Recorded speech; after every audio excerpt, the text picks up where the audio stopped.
You're listening to the Better Relationships After Baby podcast, where we believe your relationship can be better than ever after having a baby.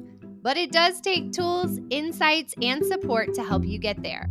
I'm Chelsea. Join me and my husband, Mike, as we have honest conversations, provide valuable tips you can apply today, and root for you to have your best relationship ever. It's not only good for you and your family, it's good for the whole world around us. Now let's get into today's episode.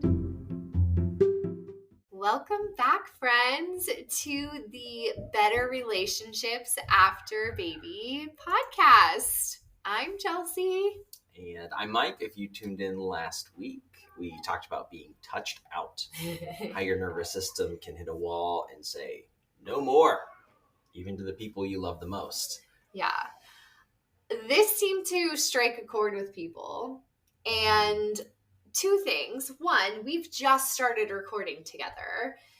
We're getting good feedback about hearing both of those perspectives, but also that this topic is something people are interested in. Not only is it something they're feeling, it's something they are trying to find the words to so that they can have conversations with their partner and keep working together. I got a couple of messages like, this put to words what I've been feeling. And I sent this to my partner because it explained what I couldn't. And so that means a lot. And it also confirmed kind of what we were experimenting with and our suspicion. That we need to keep talking about stress and disconnection, what it actually looks like in real messy parenthood, not how it would be described in a clinical workbook, but how it looks in your kitchen or in the minivan. Or in the minivan. Or in your wow or not bedroom. This week we're taking it one step further. We're talking about what this looks like in conflict. A lot of our clients come to us or bring to us these conflicts that happen in their relationship. Right. And what happens when you try to fix things when you're in that fight or flight and everything feels chaotic? Yeah. I mean, we've all been there, right? Like, you're standing in the hallway and just thick. A wall of tension. Yeah.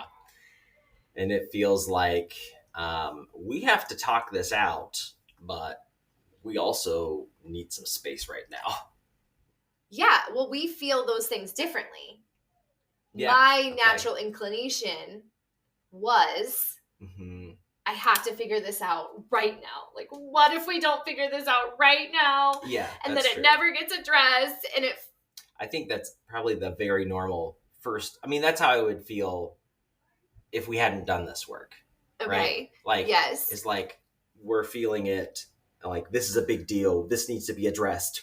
We need to talk about this. I'm not going to let this go until we get this settled. Also, we have that marriage advice that I think needs to go down the toilet of never go to bed angry. Uh-huh. And I think a lot of people have heard that and held on to that. And then what happens is that it's 10:45 at night. Uh-huh, right. The dishes are in the sink. One of you is holding the baby monitor. The other is going to stab their partner with their toothbrush. But we're going to figure this out before we go to bed. Yeah. And maybe we don't have to force things to happen in really stressful times when our nervous system is in fight or flight. Yeah, because maybe what you really need is a little rest before you talk about this. And maybe you get to build a foundation of safety where taking a rest isn't a threat. It's a level of caring for yourself and your partner because you have the safety and security in your relationship that you're going to come back and repair out of the best place possible. Yeah. Yep. Hey friend, if you have little ones at home or on the way, you need more than just parenting tips and stroller recommendations. You need support that actually strengthens your relationship protects your peace, and helps you feel like a team. That's exactly what we do at Postpartum Together. Through coaching, workshops, and VIP couples weekends designed to meet you right where you are. If you're ready to stop just surviving and start building something stronger together, book a free call with us using the link in the show notes. We'll have a real conversation, get to know what's going on behind closed doors, and explore what's possible for you two. Because you deserve a relationship that's not just holding on, but growing deeper, steadier, and more connected than ever. And we can help you get there. Yeah, let's just break this down. Okay. Why you can't fix your relationship in fight or flight? What happens in your brain and body? And like, how do you know you're in it? Like sometimes you're in fight or flight and don't realize it. Yeah. Because it feels right. You know, you feel what you're feeling. And so it doesn't feel like you shouldn't be here because you're mad. But being dysregulated sometimes feels like you're there, but we have so many clenched fists as we're explaining this. Yeah. But there's a literal physiological change in your body. Yeah. You are, when you're in fight or flight, like it is brain and body. Yeah. Thinking back to this past week, mm-hmm. paint yourself in this scene. Okay. You were already tired. Like every day something else came up. You thought you were going to get to bed by 8:30 and catch up on your sleep tonight. Something else came up. Been there, done that, yeah. You're already tired. You're overstimulated. You're holding a lot. And I'm ready to be done. Then think about me coming to you. Mm-hmm. I'm already tense. Making a comment. Oh, snide remarks. About the laundry. Oh, What are you going to feel, potentially? Guilt. Okay. Defensiveness. Ooh. Overwhelm. Okay. Yeah. So could you explain, I know I'm putting you on the spot right now. Go for it. A little bit about like, how is that feeling in your body, or what are the reactions that we might experience? Yeah. It is not a physical threat, does not endanger my life, but there is a similar primal response that I would feel in my body. So, hey, what about the laundry? Did you do, and so that would make me feel like, I gotta defend myself. And you do feel that in your nervous system. Yeah. Like that's really there. And this isn't anything that needs to be fought over, right? Okay. Like you're just already on edge, and it's sort of the straw that breaks the camel's back. So, I think there's that defensiveness, there's, feeling overwhelmed, but then also the guilt of like, my God, am I ever enough? Like for what these kids need, this family needs, this spouse needs, like this house. Yeah. All those feelings. Yeah. Just a big mixed bag of uncomfortable feelings. And so we have felt the pressure, and we hear people talk about that moment where it feels like you've got to figure it all out in the moment. In that example, it feels urgent. It feels urgent. And in that example, maybe this laundry situation felt urgent to me, and figuring out how to defend yourself felt urgent to you. And then neither of us had the brain space or the capacity to realize that nothing was actually urgent. It was late. We were tired. We were not in a place. But the times that we have chosen to engage at that moment have not turned out very productive. Very productive or positive. Usually damaging, actually, and kind of go in the opposite direction. So the other route, the other offering is realizing and getting to a place where you can say, we don't have to nail this out right now. You know what this makes me think of? Tell me. the grid where you like are dividing up priorities. Yeah. And you've got urgent, important, not urgent, not important. Mm-hmm. And so like everything gets 2 tags, and it's like, I don't know, I forget what that grid is called, but the 4 boxes. The Eisenhower matrix. That's it. Yep. Look it up. But it's like when we're feeling this is urgent, we need to address this. Really, we can get that mixed up anytime. Like, it is important, and that's probably why it feels like it's urgent. Yeah. But it's not urgent. It isn't, but it is important. But it can be put off, and for a truly better time. I mean, can I just say, like, if you're in a state of dysregulation, fight, flight, or freeze, your brain literally reroutes.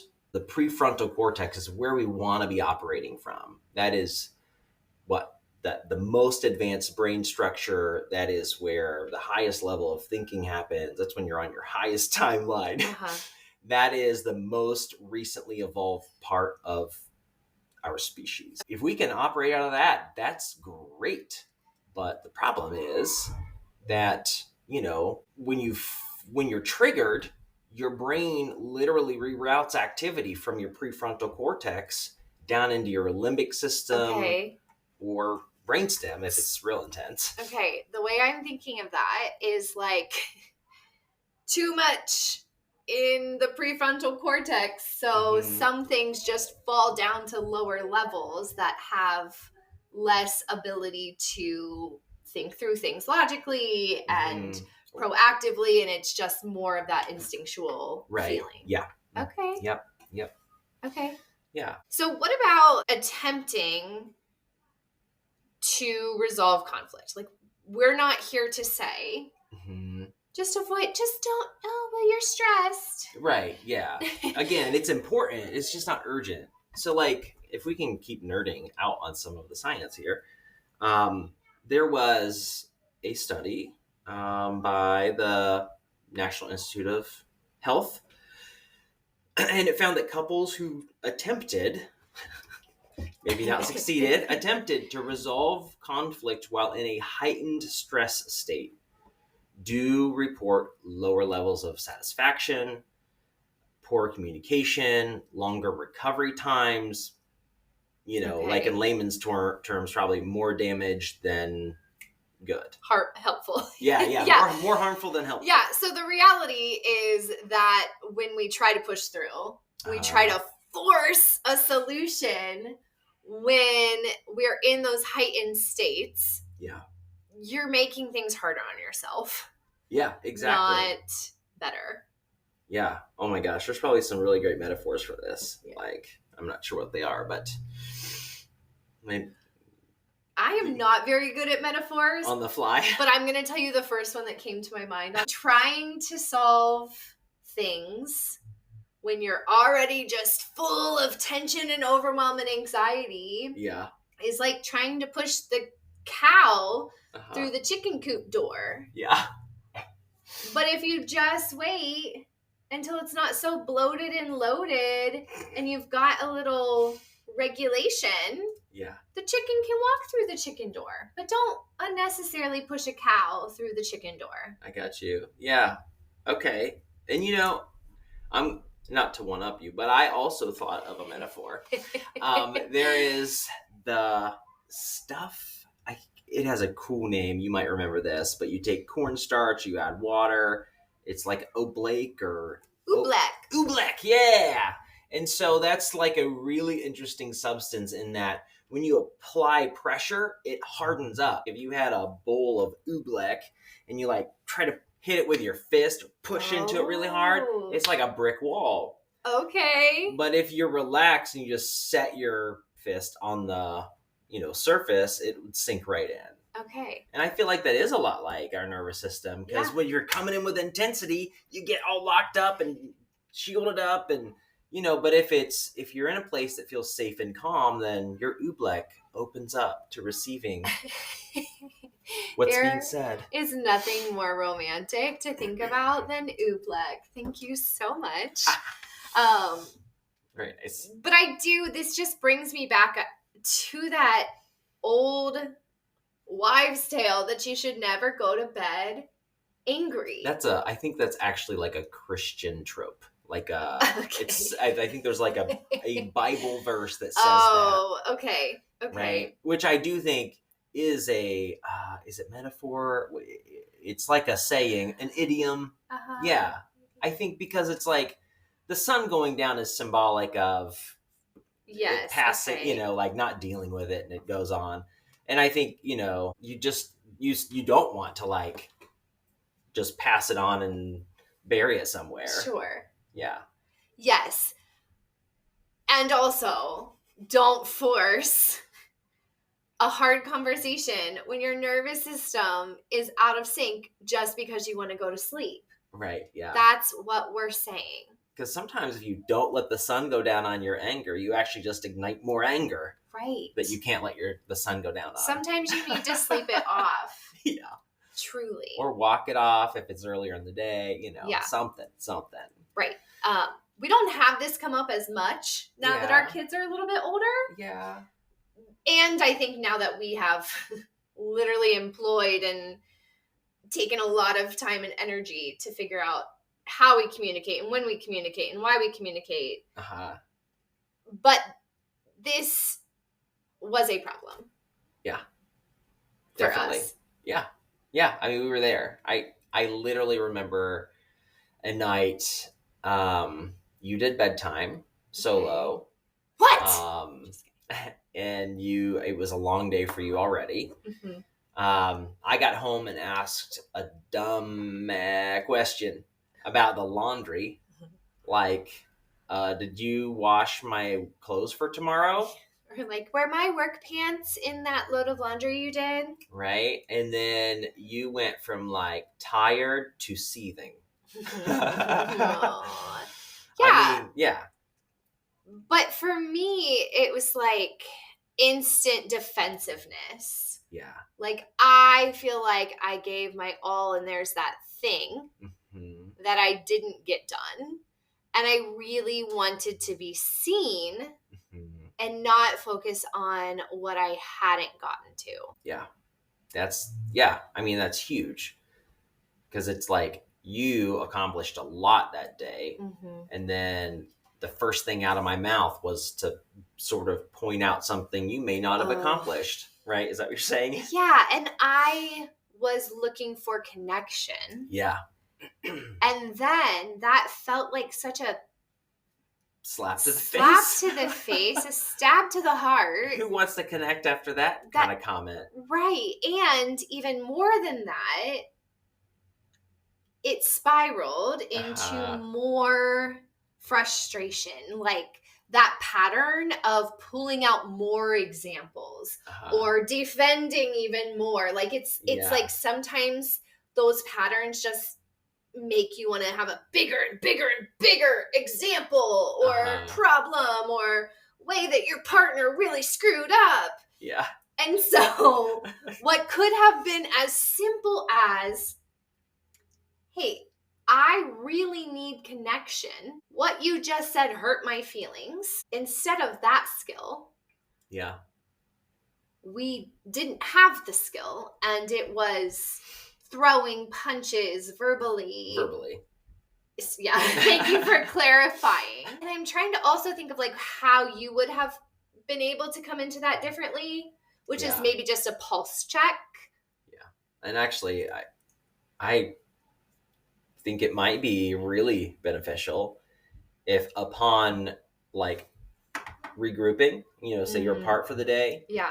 Like the first thing is some sort of a pulse check or nervous system care. I think it's very normal to like hug when you've been away. And that is fantastic for co-regulation. Yeah. But it can be hard to choose that when, maybe you've been apart for the day and you're carrying different stressors. And sometimes you just want to like pass that stress ball back and forth as soon as your partner and you reunite. Yeah. Like, oh, please take the kids. I gotta go. Yeah. And so I hear you suggesting a little proactive pause. Yeah. For alignment. Yeah, like a purposeful habit. Okay. Right? Like Yeah. kind of like let's make a relationship kind of rule, obviously, more of a guideline because sometimes you need something different, but like if we're away and the first and I come back home at the end of the day, the first thing we do is a hug, like a good one that lasts for 20 seconds or something. Okay. And then that's going to downshift everything in the right way. It's going to put us in a better ability to be in a better frame of mind. Yeah. And then what comes out of our mouth, guaranteed, will be better than if we had not hugged. That's true. Yes, you kind of have to take those steps to see each other as a human with a nervous system, with different moving parts and thoughts. Yeah. And when you humanize even your partner, it helps you to cut off some of those edges that you can feel when you're just seeing them as the problem or the habit or the thing that was said. Yeah.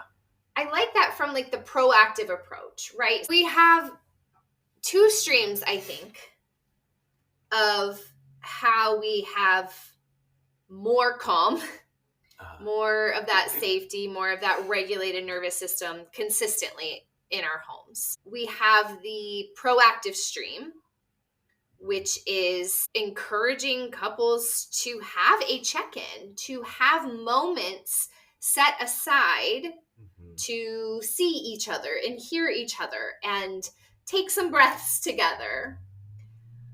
But we also know that sometimes tense moments happen and blow-ups happen.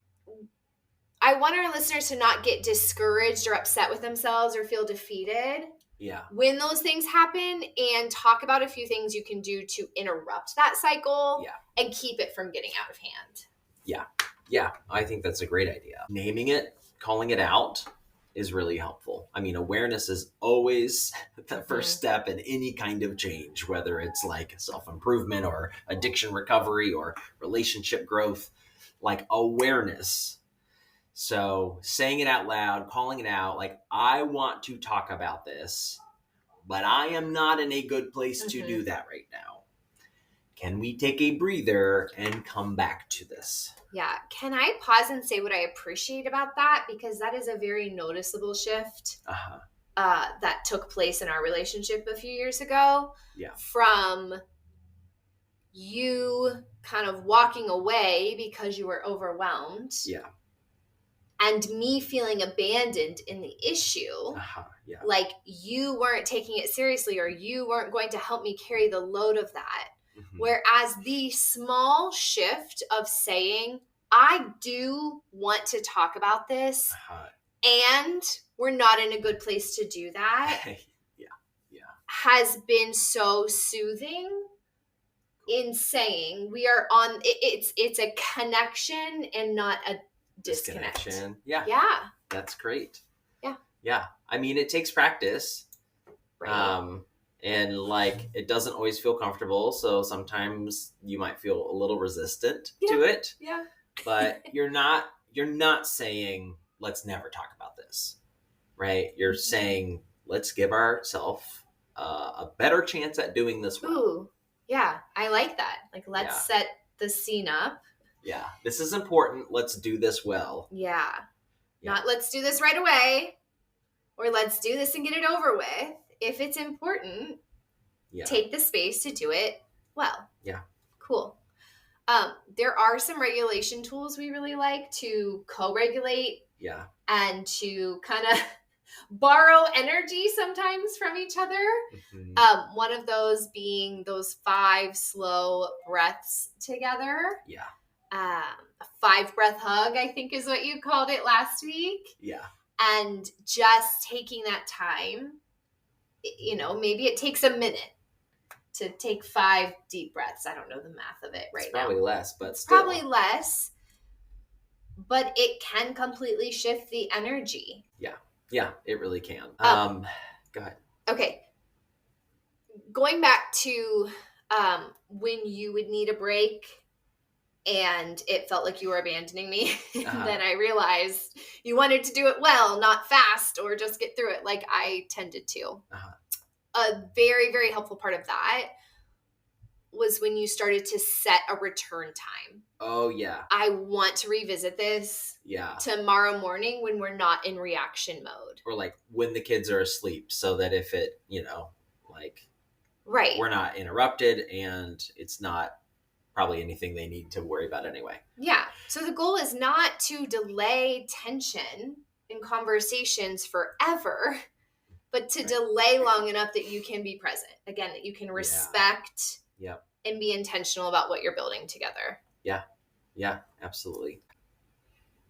Do you have any patterns that you remember or from early in our relationship? Either early in our relationship or like growing up, could have been family or friends' parents or TV parents. Yeah, I mean, where do I get started? There's so many. Yeah, in our relationship, there was a lot of defensiveness and sensitivity to criticisms. To be fair, there were some of your criticisms that were not nice, and I think defensiveness was a very natural reaction. But sometimes you were really bringing an essential constructive criticism about like, hey, when the kids are at this event, you have to be there at a certain time. Like, I don't know. That's a pretty good example because that has happened. So we've talked about two pathways. I just want to like recenter us in that. The start taking steps towards having intentional check-ins that are centered on your nervous system, how you're showing up, kind of the energy that's cultivated in your relationship that pours over to your kids, the friends and family that come over, just like the energy that's being carried there. There's the taking steps to plan to tune into that. And there is the interrupting the cycle with things like breaths or creating a time to come back to it or taking the emotion out of the conversation and saying things like, hey, here's the story that's playing in my head and this is what I'm reacting to. Yeah. Can you help me know what of that is true? What of that is maybe falsified so that I can, first of all, get rid of some of the things I don't need to be carrying and holding. Yeah. And then we can deal with the things that are still making me feel off or dysregulated. Yeah. It's learning how to interrupt cycles by learning how to have these conversations. Yeah. And not everybody is out there having regular conversations with their partner about their nervous system. Right. I can immediately think of people who would maybe like hear this episode, or if we were like, hey, we had a conversation the other night about how to care for each other's nervous systems. Like there are people that would laugh and think that that's really stupid. Oh, maybe so. Yeah. And they're missing out. Yeah. Yeah. Those of you who are out here doing that work, exploring these topics that can open you up to experiencing life in a deeper way, a more present way, an aware way, even if you're not being celebrated in other spaces for like the unseen inner work. We celebrate ya. We do. Do that work. It changes everything. Did you have any aha moments or helpful reframes that came from this episode? If so, would you take a minute to lift us up and leave a review or a comment on the podcast page? It's hard for me to ask this, but I know it's so helpful for us as we reach more and more families and make the world a better place, starting in our own homes. So again, if something stuck out to you, if you are sending this to your partner so that you can have a conversation, or if there was a helpful tip you're going to employ in your own life, take a moment, leave a review, and let's keep the conversation going.